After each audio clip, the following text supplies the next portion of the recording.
Sementara itu pemirsa, Kasat Lantas Polres Prabu Mulih mengungkapkan setidaknya ada 8 jenis pelanggaran yang menjadi prioritas untuk ditindak dalam operasi keselamatan MUSI 2023 yang dimulai 7 Februari.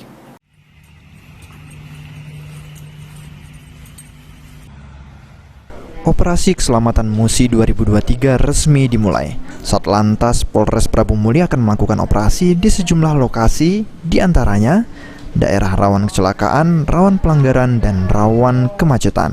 Sementara itu, sasaran prioritas penindakan pelanggaran lalu lintas dalam operasi keselamatan kali ini ada 8 jenis pelanggaran, yaitu pengendara menggunakan ponsel saat berkendara, pengemudi di bawah umur, pengemudi motor tidak menggunakan helm SNI, pengemudi mobil tidak menggunakan safety belt, dan sejumlah pelanggaran lainnya.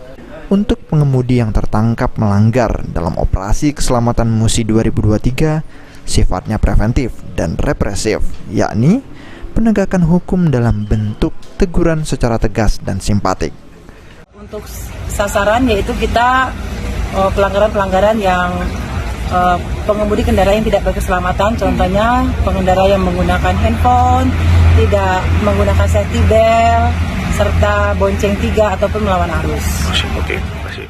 Kasat Lantas Polres Prabu Mulih AKP Mute menghimbau masyarakat untuk patuh dan taat terhadap aturan dan peraturan berlalu lintas selama operasi keselamatan MUSI 2023 yang dilakukan 14 hari ke depan.